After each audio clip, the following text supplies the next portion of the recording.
आज का अपना टॉपिक ऑफ डिस्कशन है चिपिंग। आप लोगों ने कई बार घर में देखा होगा कि अलग-अलग स्ट्रक्चर्स पे जैसे कि बीम पे या फिर कॉलम पे या फिर और भी डिफरेंट स्ट्रक्चर्स पे आपने देखा होगा कि ज़रा-ज़रा सा छेद कर दिया जाता है। छेद का मतलब थोड़ा-थोड़ा सा एक डिप्रेशन दे दिया जाता है, गड्ढा बना दिया जाता है वहाँ पे, थोड़ा-थोड़ा स्ट्रक्चर में तोड़ दिया जाता है।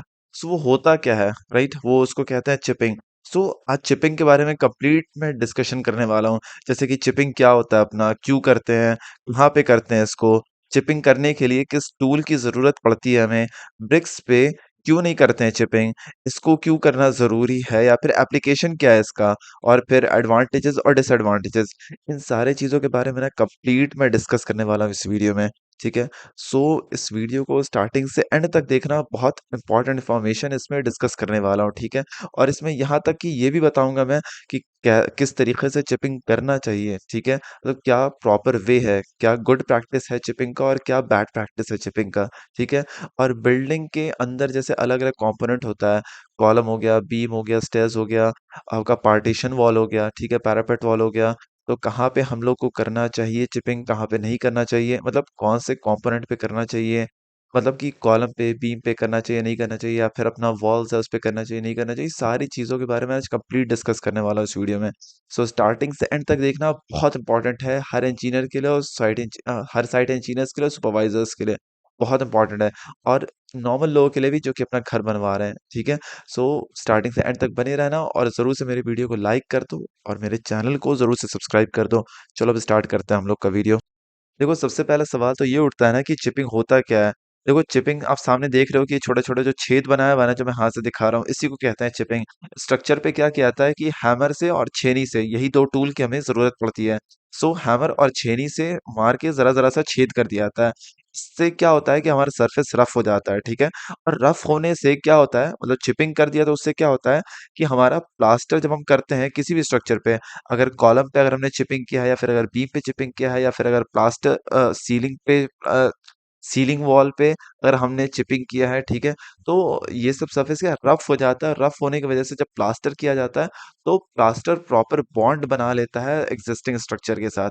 ठीक है? सो हमारा यही मेन पर्पस होता है कि हमें अपना प्लास्टर का स्ट्रॉन्ग बॉन्ड फॉर्मेशन करवाना है, इसीलिए हम वहां पे चिपिंग करते हैं। चिपिंग करने से हमारा रफ सरफेस होता है और रफ सरफेस पे प्लास्टर बहुत अच्छे से सेट करता है।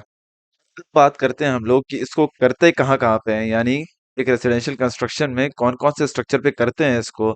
सो देखो, अपना कॉलम हो गया, बीम हो गया, अपना सीलिंग हो गया, इन सब स्ट्रक्चर्स पे हम लोग चिपिंग करते हैं।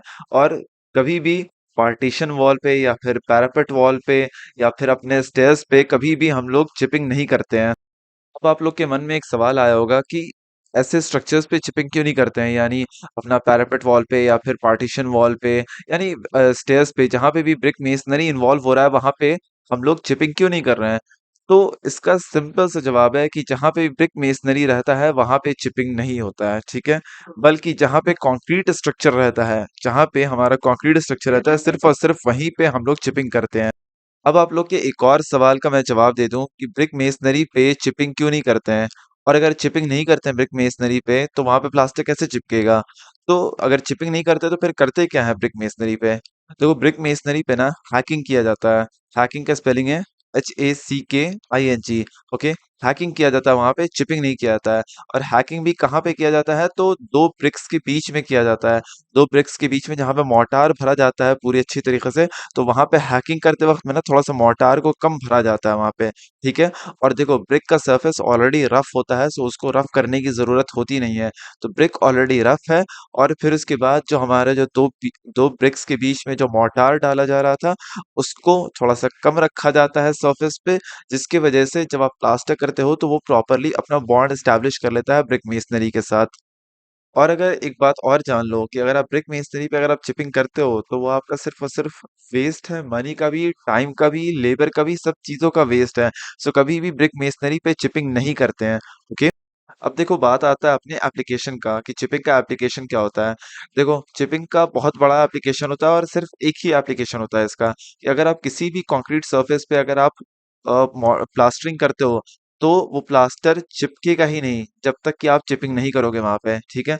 जैसे ही आप चिपिंग कर दोगे और फिर उसके बाद अब जब आप प्लास्टर उस पे अप्लाई करोगे तो वो प्रॉपरली प्लास्टर अपना बॉन्ड बनाएगा उस कंक्रीट सरफेस के साथ। अगर आप चिपिंग नहीं कर रहे हो तो वो प्रॉपर बॉन्ड एस्टेब्लिश नहीं कर पाएगा। क्यों नहीं कर पाएगा? क्योंकि कंक्रीट हमारा स्मूथ सरफेस होता है, और स्मूथनेस की वजह से वो प्लास्टर चिपकेगा ही नहीं उस पे। और अब हम लोग बात करेंगे इसके एडवांटेजेस और डिसएडवांटेजेस के बारे में। देखो, इसका एक ही एडवांटेज होता है। क्या है वो? कि चिपिंग करने से ना अपना सरफेस, कंक्रीट सरफेस रफ हो जाता है, बिल्कुल रफ हो जाता है, जिसकी वजह से आपका प्लास्टर वो प्रॉपर बॉन्ड बना लेता है। ठीक है, सो इसका एक ही एडवांटेज होता है। और डिसएडवांटेज क्या होता है इसका?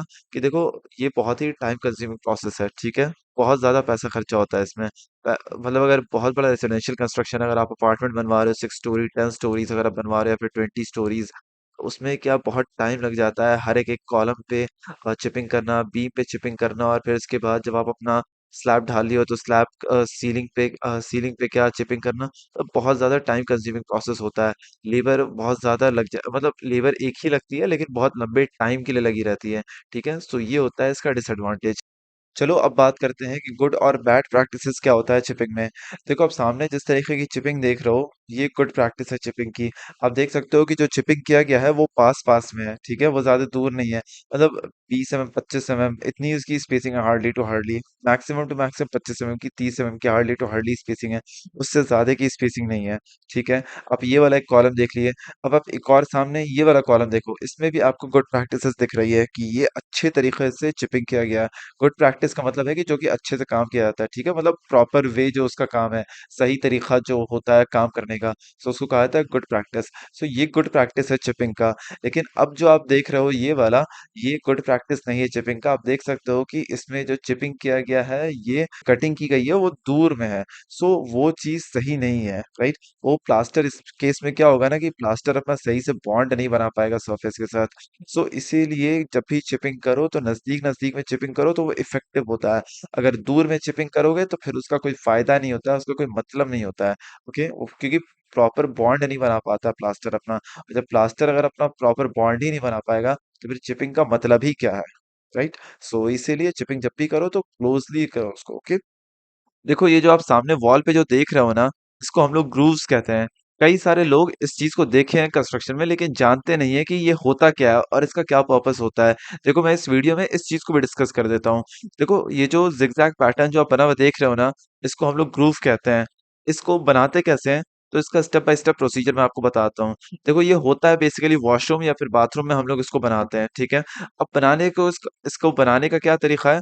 सबसे पहले तो आप अपना नॉर्मली जैसा ब्रिक मेसनरी करते हो उस तरीके से आप ब्रिक मेसनरी कर लो अपना। ठीक है, फिर उसके बाद आप उस पे 12 mm का या फिर 15 mm का जो भी प्लास्टर देना है, प्लास्टर की थिकनेस रहेगी, वो प्लास्टर कर दो आप। ठीक है, याद रखना कि ब्रिक मेसनरी करते टाइम पे हैकिंग जरूर से करना है। ठीक है, हैकिंग मैंने बता दिया इस वीडियो में आपको।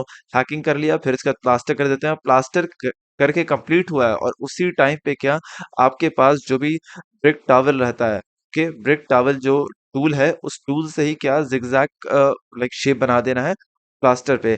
और इससे क्या फायदा होता है ना कि देखो, ये रफ सरफेस बन जाता है प्लास्टर पे, क्योंकि प्लास्टर जब आप करते हो ना तो वो अप्रोक्सीमेटली स्मूथ सरफेस रहता है। ठीक है, वो रफ सरफेस नहीं रहता है, स्मूथ सरफेस रहता है, करीब करीब। ठीक है, वो मतलब ऐसा भी एकदम अच्छा स्मूथ सरफेस नहीं होता, बट हाँ ठीक है, स्मूथ रहता है, तो उसको रफ कर देते हैं हम लोग। ठीक है, और ये जो जिगजैग पैटर्न बना है, इसी को हम लोग ग्रूविंग कहते हैं। ठीक है, और इसका क्या पर्पस होता है कि देखो, बाथरूम में ना हम लोग 6 फीट हाइट तक टाइल्स लगाते हैं। ठीक है, तो वो टाइल्स इंस्टॉलेशन के लिए जो मोर्टार यूज करेंगे उसके बीच में, सो वो मोर्टार प्रॉपरली बॉन्ड बनाए अपने वॉल के साथ, और टाइल्स हमारा प्रॉपरली प्लेस हो पाए उस पे, उसके लिए हम लोग ये ग्रूविंग बनाते हैं।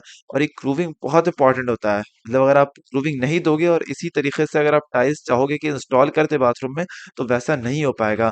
टाइल्स निकल के वो गिर जाएगा अपने आप कुछ टाइम के बाद, क्योंकि वो प्रॉपर बॉन्ड ही नहीं बना पाएगा दीवार के साथ। ठीक है, सो इसीलिए ग्रूव देना कभी भी मत भूलना बाथरूम में, एनी हाउ मत भूलना, नहीं तो बहुत नुकसान हो जाएगा। ठीक है, क्योंकि आपको फिर अगर आप ग्रूव भूल गए तो फिर आपको एक अलग से लेयर चढ़ाना पड़ेगा प्लास्टर का उस पे। ठीक है, फिर प्लास्टर फिर ग्रूविंग करोगे, मतलब 5-10 mm का फिर तो प्लास्टर चढ़ाओगे, तो प्लास्टर मतलब दो साइड है वॉल का, तीन दो साइड है वॉल का, लेफ्ट साइड और राइट साइड, तो मतलब 10 mm का प्लास्टर चढ़ाते हो तो मतलब मिला के लेफ्ट और राइट साइड 30 mm का प्लास्टर हो जाता है। सो इसलिए स्पेस की बहुत बर्बादी हो जाएगी, पैसे की बहुत बर्बादी, वक्त की बहुत बर्बादी। सो बर्बादी से बचना, और जब भी बाथरूम का काम करवा रहे हो तो प्लास्टर के बाद उस पे क्या ग्रूविंग जरूर से करवा लेना, जिससे कि आपका टाइल्स अच्छे से इंस्टॉल हो जाएगा। ओके। सो ये था दोस्तों कंप्लीट इंफॉर्मेशन चिपिंग और ग्रूविंग के बारे में। मैंने एक एक पॉइंट एकदम ब्रॉड तरीके से समझाया एग्जाम्पल दे दे के। ओके। सो उम्मीद करता हूँ कि आप लोग को ये वीडियो बहुत पसंद आया होगा, बहुत सारी चीजें आप लोगों ने सीखा होगा इस वीडियो से। देखो, अब दोस्तों के साथ अपने शेयर कर दो इस वीडियो को। आपका भी नॉलेज बढ़ाया और उन लोगों का भी नॉलेज बढ़ाओ। ठीक है। और खुद भी लाइक कर दो इस वीडियो को और उनको भी बोलो लाइक कर देने के लिए इस वीडियो को। और मेरे चैनल को जरूर से सब्सक्राइब कर लो और अगले वीडियो में मिलते हैं। तब तक के लिए थैंक यू।